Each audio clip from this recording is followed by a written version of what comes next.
단산하였으나 잉태할 수 있는 힘을 얻었으니 이는 약속하신 이를 미쁘신 줄 알았음이라. 이러므로 죽은 자와 같은 한 사람으로 말미암아 하늘의 허다한 별과 또 해변의 무수한 모래와 같이 많은 후손이 생육하였느니라. 아멘. 교우들끼리 인사부터 합시다. 사랑합니다. 시작. 사랑합니다. 축복합니다. 준원이도 그저 승찬이한테 해줘야지.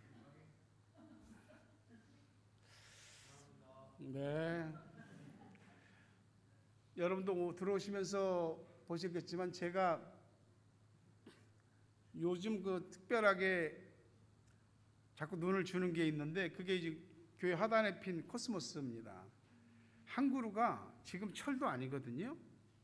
철도 아닌데 그냥 코스모스 이상하게 이렇게 십자형으로 이렇게 엄청나게 크게 컸더라고요.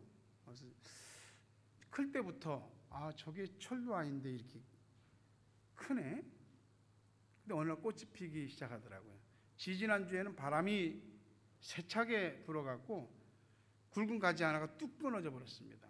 그래서 제가 그 가지를 이제 버렸지만 지금도 많은 꽃은 아니지만 몇 송이의 꽃을 피우고 있습니다. 제가 그걸 보면서 계절과 관계없이 이렇게 피는 코스모스 저것이 내게도 어떤 메시지를 주고 있다, 그런 생각을 하게 되었습니다.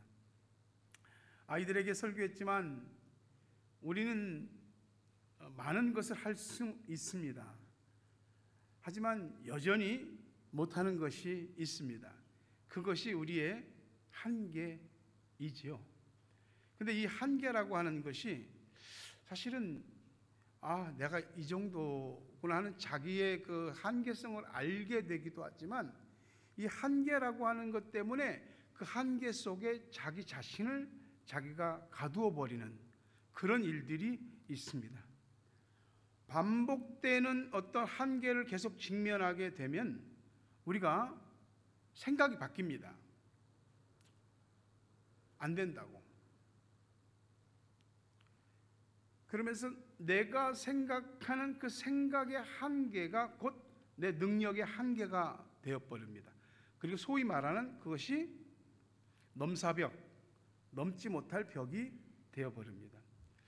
우리가 알고 있는 것과 지금까지 살아오면서 경험한 많은 것들을 통해서 사실은 대략 이렇게 보면 될 것 같아, 안 될 것 같아 짐작이 됩니다.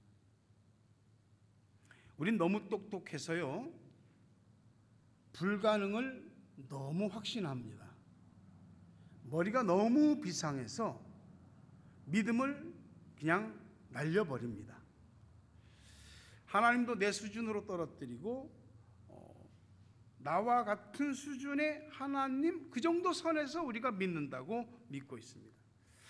히브리서 11장 11절에 보니까 믿음으로 사라 자신도 나이가 많아 단산하였으나 잉태할 수 있는 힘을 얻었으니 이는 약속하신 이를 미쁘신 줄 알았습니다. 나이가 많아.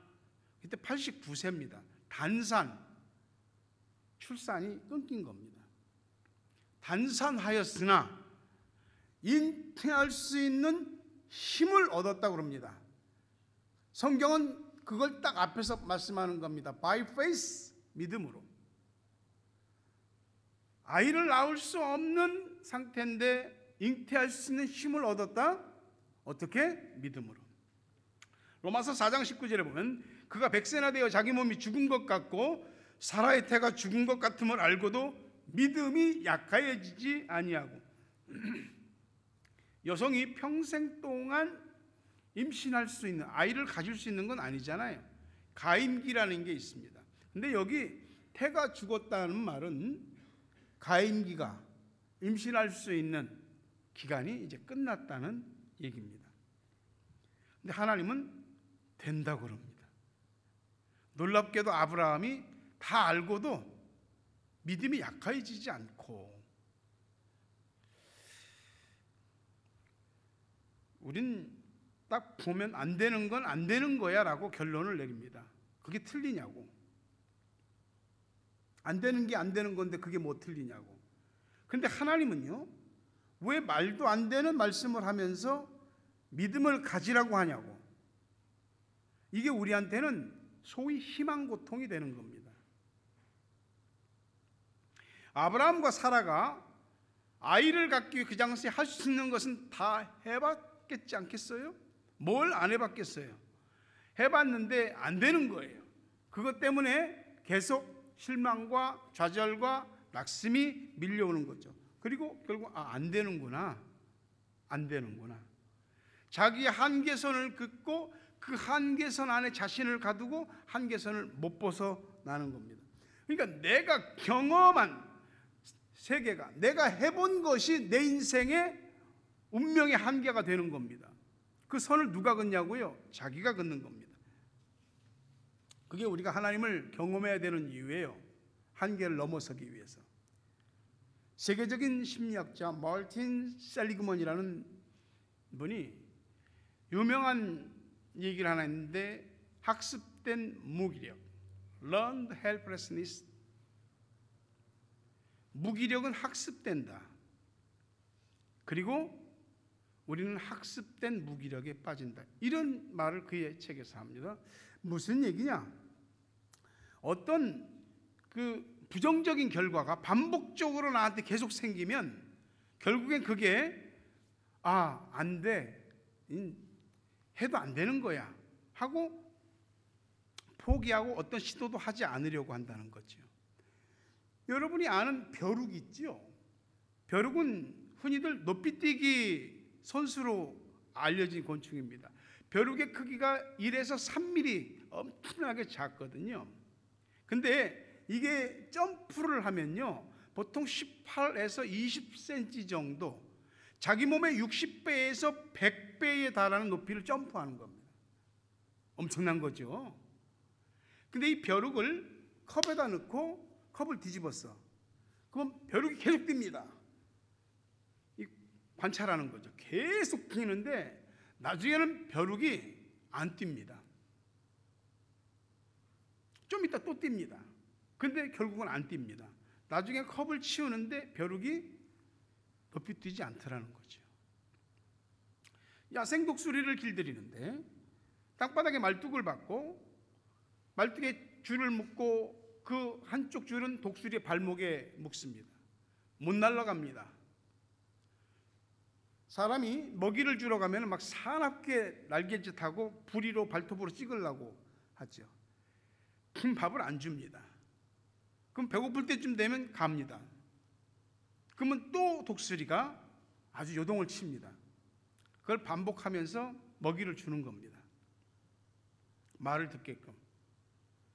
나중에는 말뚝에서 줄을 풀어도 독수리가 대들지 않고 날아가지도 않습니다. 나도 모르게 일어난 어떤 일, 또 어떤 사람, 이런 것 때문에 안 돼. 그건 안 돼. 그 사람은 안 돼. 하고 부정적인 결론을 스스로 내리는 거죠. 실망과 좌절에 대한 이 부정적인 경험은 우리 뇌에 차곡차곡 쌓입니다. 그래서 안 되는 일은 놀랍게도 기도조차 안 하려고 합니다. 이게 무기력이 학습되면서 우리가 거기에 길들여져 버리는 겁니다. 자신이 그어놓은 경계선에서 멈추고 어느 순간 기도를 해도 불가능한, 안 될 것 같은 그런 기도 제목은 하지 않는 거예요. 조금 노력하면 될 것 같은, 가능할 것 같은 것만 기도하는 거죠. 우리는 나이도 한계라고 말합니다. 이 나이에 내가 지금 몇 살인데, 흔히 하는 말이 10년만 젊었어도 라고 합니다. 나이에 묶인 사람도 있고 나이는 숫자에 불과하다고 여기는 사람도 있습니다. 그래서 나이가 먹었어도 젊은 청년 같은 노인도 있고 젊은 청년인데도 나이든 노인 같은 사람도 있는 겁니다. 믿음은 우리의 현실을 부인하지 않습니다. 믿음은 비상식적이지 않습니다. 다만 믿음은 워낙 커서 현실과 상식을 뛰어넘을 뿐이지요. 우리가 하나님에 대한 묵상과 하나님에 대한 소망과 기도가 없고 생각하는 시간만 늘어나면 믿음이 축소되고 없어지고 나중에는 지식과 경험을 데이터를 바탕으로 한 인간의 이성이 자신을 지배하게 됩니다. 우리의 마음과 삶을 이성에 맡기면 이성은 가능성의 한계 안에 모든 것을 가둬버립니다. 이건 되고 이건 안 되고 다 결정해버리는 겁니다. 오래전에 한국에 있을 때 겨울 되면 돌아가신 아버님과 강원도 쪽으로 빙어 낚시를 갔습니다. 성근이도 같이 갔었던데, 가면은 이제 얼음이 땅땅하게 얼었잖아요. 그러면 끌로 이 구멍을 팝니다. 그리고 이제 견지 낚싯대를 내리죠. 빙어 낚시를 하거든요. 얼음 위에는 아무것도 없습니다. 근데 얼음 밑에는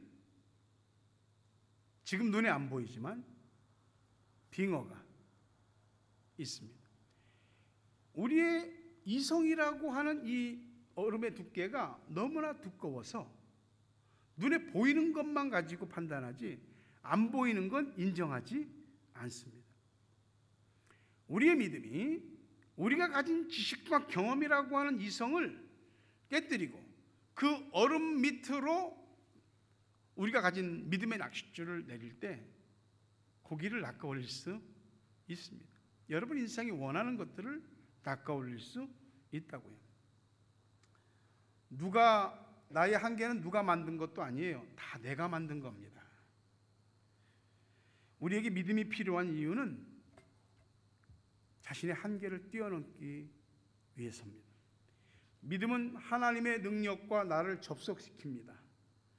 불가능이라고 하는 것에서 불자를 빼버리게 만들고 가능이라고 하는 것을 우리들에게 가져다 줍니다.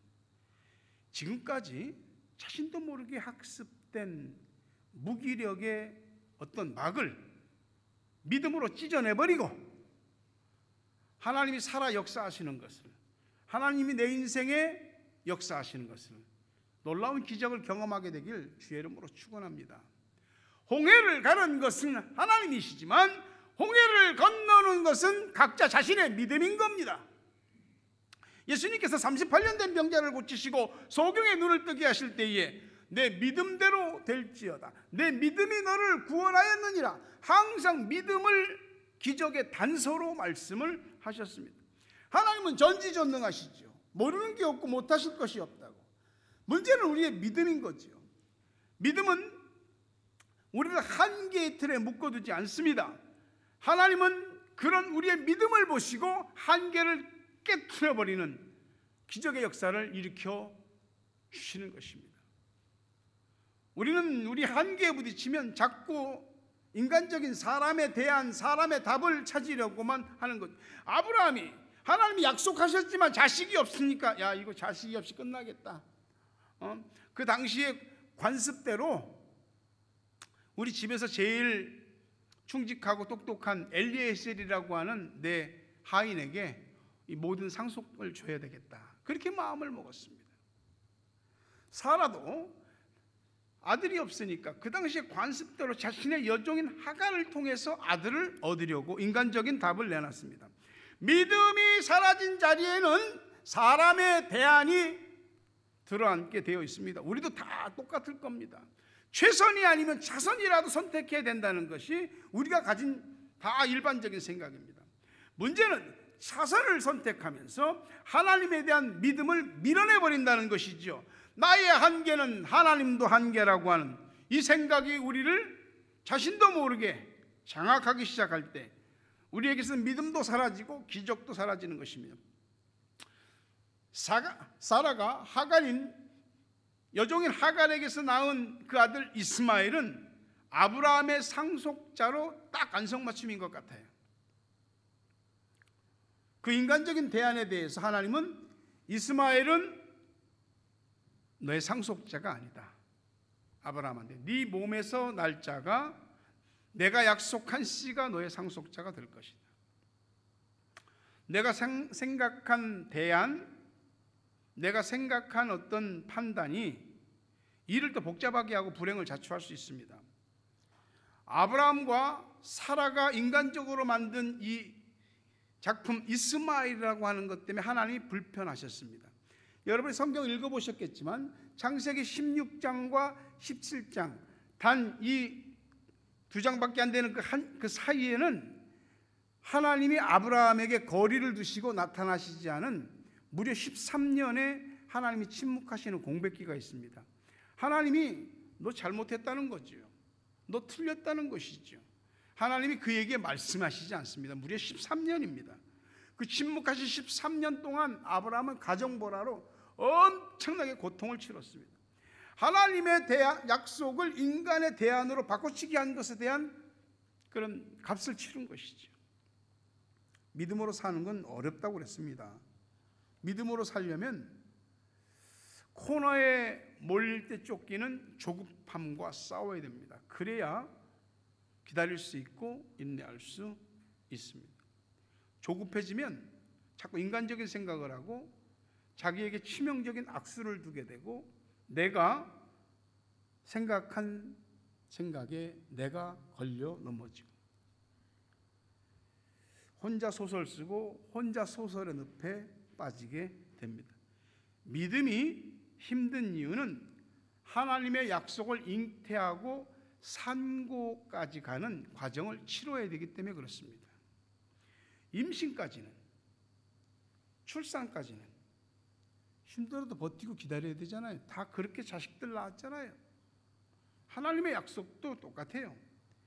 기다림이라고 하는 시간은 믿음이 익어가는 시간이고요, 내 믿음이 진짜 믿음인지 아닌지를 점검하는 시간입니다.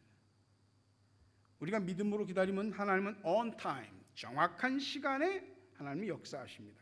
창세기 18장 10절에 그가 이르시되 내년 이맘때에 내가 반드시 네게로 돌아오리니 네 안에 사라에게 아들이 있으리라 하시니 사라가 그 뒤 장막문에서 들었더라.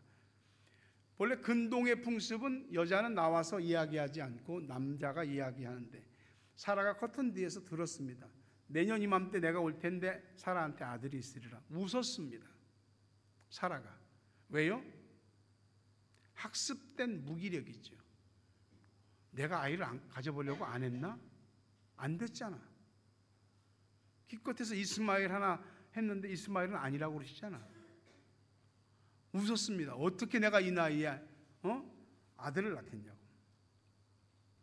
창세기 18장 13절 14절 보니까 여호와께서 아브라함에게 이르시되 사라가 왜 웃으며 이르기를 내가 늙었거늘 어떻게 아들을 낳으리요 하느냐.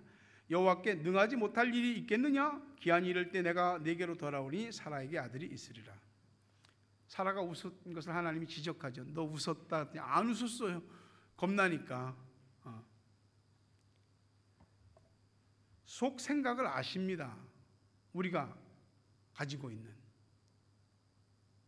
너 그거 안 된다고 그랬지? 그거 안 되는 것이냐?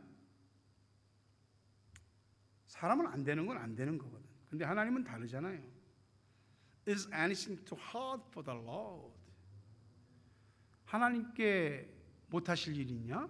하나님이?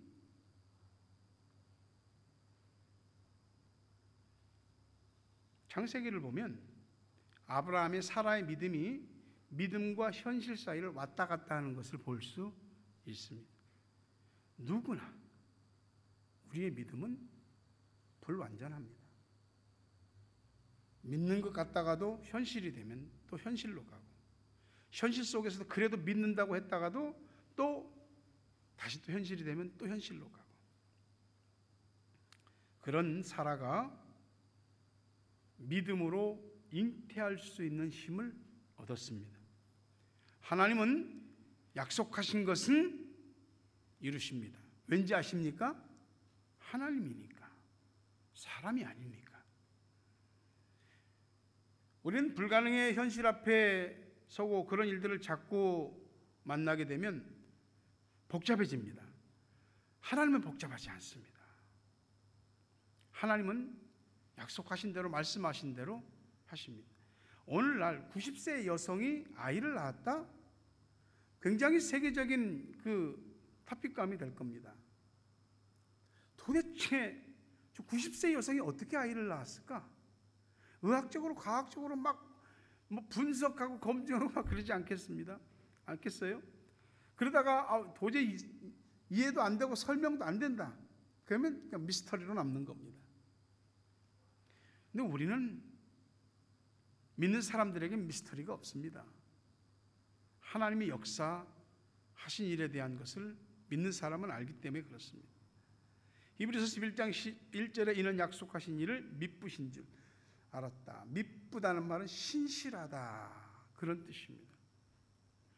사라는 임신이 불가능한 자신의 몸을 믿지 않고 약속하신 하나님, 그분의 말씀을 믿은 겁니다. 믿는 자는 역설적으로 절대 한계에서 절대 믿음을 가집니다. 그리고 하나님은 그 믿음에 대해서 현실이 되게 하시는 거죠. 창세기 22장 17절 18절 보니까 내가 네게 큰 복을 주고 네 씨가 크게 번성하여 하늘의 별과 같고 바닷가의 모래와 같게 하리니 네 씨가 그 대적의 성문을 차지하리라. 또 네 씨로 말미암아 천하 만민이 복을 받으리니 이는 내가 나의 말을 준행하였음이니라 하셨다니라. 지금 아들도 하나 없는데 이런 약속 믿을 수 있겠습니까? 신앙은 말이죠, 확률 싸움이 아닙니다. 하나님 그분과 그분의 말씀, 약속을 믿는 것이 신앙이고, 믿을 때 하나님이 성취의 은혜와 복을 주십니다. 하나님이 아브라함에 대해서 네가 믿을 수 없는 나의 말을 믿고 준행했다고 인정하시잖아요. 히브리서 11장 1절에 믿음은 바라는 것들의 실상이요 보이지 않는 것들의 증거. 믿음은 진짜예요. 믿음은 증거가 다 있는 겁니다. 믿음은 개인적인 신념이 아니고 하나님의 약속을 확신하는 겁니다. 그래서 내 마음이나 내 생각대로 기도하지 않고 말씀을 붙들고 기도해야 됩니다. 말씀 받은 후에 기도하면 기도가 제대로 나오기 시작합니다. 말씀을 잘 들어야 되는 이유가 바로 거기 있어요. 기도할 때도 먼저 말씀을 달라고 기도하셔야 합니다. 성경을 여러분이 읽고 있잖아요. 성경을 읽을 때 말씀의 눈이 열리게 해달라고 기도하셔야 됩니다. 설교를 들을 때 말씀을 놓치지 않고 들을 수 있게 해달라고 기도하셔야 됩니다. 그렇게 내가 붙들은 그 말씀을 하나님이 내게 주시고 깨닫게 되었을 때 그걸 붙들고, 그 말씀을 붙들고 기도하면 기도가 분명해지고 강력해집니다. 믿음은 단순히 어떤 낙관론이 아니에요. 잘 될 거야, 잘 될 거야 하는 그런 긍정이 나쁜 것은 아니지만 그 긍정이 믿음은 아닌 거예요. 다시 말씀드리지만 창세기 18장 14절에서 여호와께 능하지 못한 일이 있겠느냐? 우리에게는 분명히 impossible과 possible의 차이가 확실합니다. 우리는 impossible에서 im이라고 하는 이 앞에 글자를 떼낼 수 있는 힘이 없습니다. impossible이라고 하는 것에서, 이 불가능에서 앞에 임자를 빼버릴 수 있는 분은 하나님이십니다. 사라도 처음에 믿음이 왔다 갔다 했잖아요. 하지만 믿었잖아요. 믿음으로 잉태할 수 있는 힘을 얻었잖아요. 그리고 약속 주신 대로 여러 민족의 어머니가 되었습니다. 히브리서 11장 12절에 이러므로 죽은 자와 같은 한 사람으로 말미암아 하늘의 허다한 별과 또 해변의 무수한 모래와 같이 많은 후손이 생육하였다. 하늘의 별, 바닷가, 해변의 모래알과 같은 그런 무수한 자손들이 생겨날 겁니다. 전 세계에 많은 종교가 있지만은 하나님을 믿는 대표적인 종교가 바로 유대교, 기독교, 무슬림. 이들이 다 아브라함 후손들입니다. 기독교인들은 영적 아브라함의 후손들입니다. 하나님을 믿는 사람에게 하나님은 기적이 현실이 되게 하십니다. 마태복음 13장 58절에 그들이 믿지 않음으로 말미암아 거기서 많은 능력을 행하지 아니하시니라. 예수님이 고향에 가서 말씀을 전하시는데 사람들이 저거 목수 요셉 아들 아니야? 지가 저게 무슨 얘기를 한다고. 예수를 믿지 않으므로 예수님이 자신의 고향에서 많은 능력을 행하지 않았습니다. 우리가 하나님을 절대적으로 믿고 신뢰하신다면 하나님이 기적을 거절하실 이유가 없습니다. 오히려 우리 믿음을 기다리고 있죠. 믿음이 일을 만들고 일을 해내거든요. 하나님의 능력은 믿는 자들을 위해서 언제든지 사용되어질 준비가 되어 있습니다. 하나님의 역사가 수없이 일어나지만은 그 기적은 경험한 사람들만이 알 수 있는 거예요. 하나님께서 풍성한 잔치상을 차려놓으시고 믿음의 숟가락만 들고 와라 라고 우리들한테 초청하고 계시는 거예요. 신앙생활을 하다 보면 알게 모르게 우리의 믿음이 오르기도 하고 내리기도 하고 발전하기도 하고 퇴보하기도 하고 변질되기도 합니다. 믿는 것 같은데 어느 날 보니까 믿음이 없네. 믿음의 칼날이 무뎌진지도 모르고 현실을 계속 도끼질만 하고 있는 겁니다. 우리 머릿속 믿음, 그것 가지고는 기적의 역사가 일어나지 않습니다. 기적은 우리 믿음 안에 내재되어 있습니다. 믿음이 준비되면 기적도 준비되고, 믿음이 표현되면 기적도 나타나게 되는 줄 믿으시길 주의 이름으로 축원합니다. 예수님이 오시기 전 구약과 신약의 중간기가 400년이에요. 이거 신학적으로 신구약 중간사라고 그래요. 이 400년이 하나님이 이스라엘 백성들에 대해서 메시지를 한 번도 주지 않은 하나님의 침묵기입니다. 세례 요한이 와서 예수 그리스도에 대하여, 그분의 복음과 구원에 대하여 말씀하시면서 비로소 400년의 공백기가 이제 새로운 문이 열린 거죠. 이 400년은 이스라엘로 볼 때는 임신할 수 없는 불임기, 하나님의 구원의 역사가 단절된 단산의 시기였습니다. 그러니까 성경 말씀처럼 때가 참에 예수님이 오셨고 불임의 세상에 하나님의 구원으로 임신이 되고 만삭이 되고 수많은 하나님의 백성들이 출산되어지는 역사가 일어난 것입니다. 12제자가 부활의 예수님을 경험하고 성령 세례 받은 후 성령 충만 받은 후 폭발적인 성령의 역사가 일어나잖아요. 그것이 사도행전의 역사고 수많은 믿음의 백성들이 그 뒤로 일어났고 지금도 일어나고 있습니다.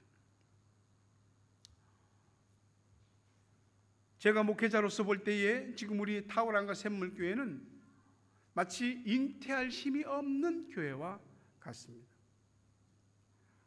많은 교회들과 어떻게 다 비교할 수 있겠습니까?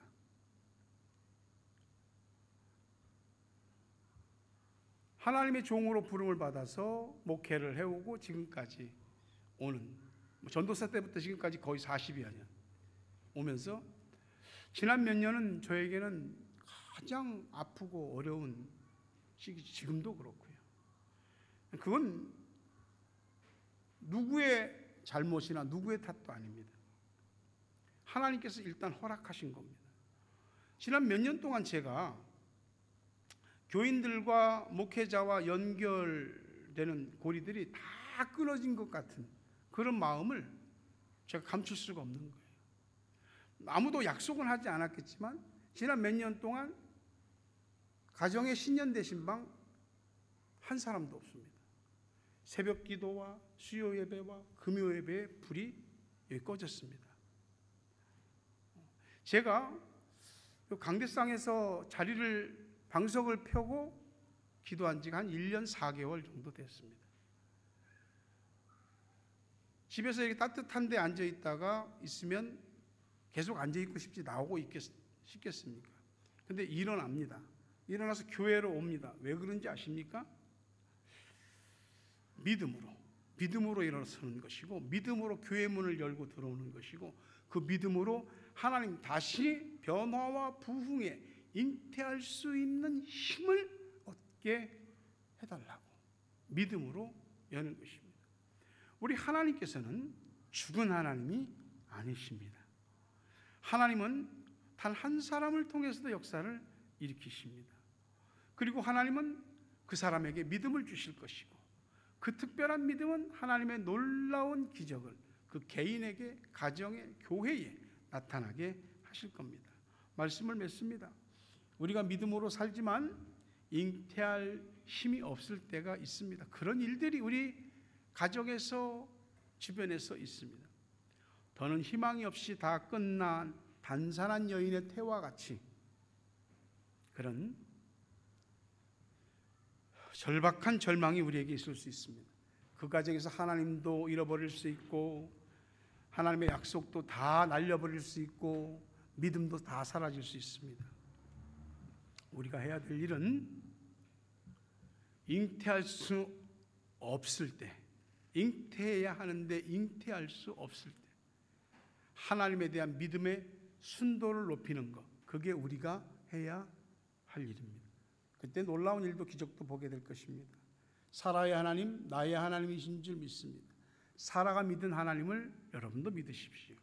사라에게 임한 하나님의 놀라운 기적과 능력이 여러분에게 임하기를 축원합니다. 믿음으로 불가능이 가능으로 잉태되는 복을, 기적을 경험하게 되길 주의 이름으로 축원합니다.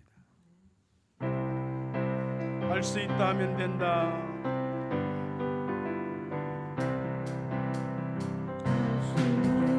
하면 된다.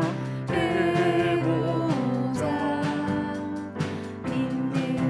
손뼉 치면서 힘차게 찬양합니다. 나는 부족해도 나는 약해도 주님 도와주시니 의심 말고 두려워 말라. 계속 일어난다. 말씀 안에서 믿음 안에서 할 수 있다. 해보자. 할 수 있다. 할 수 있다 하면 된다. 해보자. 믿는 자에게 눈치 못함이 없으리라. 믿음 가지고 눈물 가지고 주님 바라보아라. 성령 예배 도와주신다. 좋은 날 내려난다. 말씀 안에서 믿음 안에서 할 수 있다. 해보자. 다 함께 자리에서 일어납니다. 할 수 있다 하면 된다. 해보자. 믿는 자에게 능치 못함이 없으니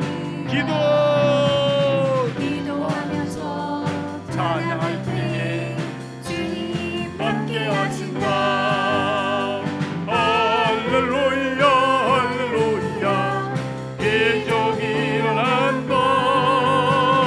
말씀 안에서 믿음 안에서 할 수 있다. 해보자. 말씀 안에서 믿음 안에서 할 수 있다. 해보자. 아멘.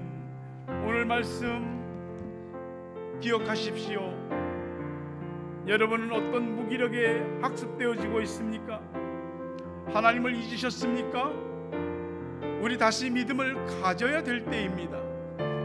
믿음은 못할 것이 없습니다. 왜냐하면 못할 것이 없는 하나님과 연결시켜주기 때문입니다. 오늘 이 시간도 여러분을 통하여 하나님이 하나님 되시고 내가 하나님의 백성임이 나타나는 그런 놀라운 역사가 일어나기를 위해 기도하시기를 바랍니다. 주여 주여 주여.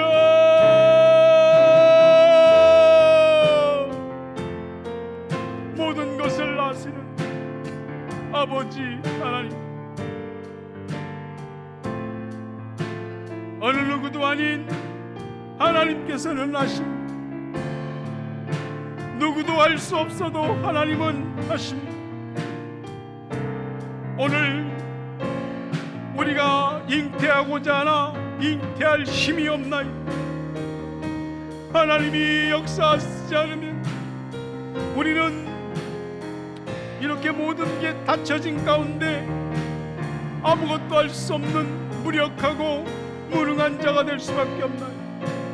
이 시간 다시 한번 하나님을 바라보는 것은 믿는 자에게 능치 못함이 없다는 그 말씀을 믿기 때문에 주님 도와주시옵소서. 주님을 바라보니 함께하여 주옵소서. 의심과 두려움이 사라지고 기적이 일어나게 하여 주옵소서. 좋은 일이 일어나게 하여 주시옵소서. 하나님을 믿는 믿음과 약속의 말씀을 믿는 믿음 안에서 다시 합니다. 해봅니다. 하나님이 하나님 되심을 나타내 주시고 역사하여 주시옵소서. 주님, 다시 하겠습니다. 모든 것이 파산하고 파손된 것 같다. 하나님은 여전하시니 하나님을 믿고 다시 해봅니다. 역사하여 주시옵소서. 교회가 다시 변화하고 부흥을 잉태할 수 있게 믿음 있는 주의 백성들을 허락하여 주시옵소서. 우리의 모든 인생 여정 속에 다친 여인의 태와 같은 이 실망과 좌절과 낙심이 있을지라 하나님을 믿사오니 다시 한번 하나님이 우리에게 나타나소서 말씀하시고 믿음으로 잉태할 수 있는 힘을 얻게 하여 주시옵소서. 예수 그리스도의 은혜와 하나님 아버지 사랑과 성령님 교통하심 은혜와 복 주심이 오늘도 잉태하고자 하나 잉태할 수 있는 힘이 없는 저들에게 믿음으로 잉태할 수 있는 힘을 얻게 하시고 저들의 가정과 자녀와 생업과 고국 땅과 세계 각처에 있는 사랑하는 우리 가족과 기도의 동역자들 머리 위에 이제부터 영원토록 함께 있을지어다. 아멘.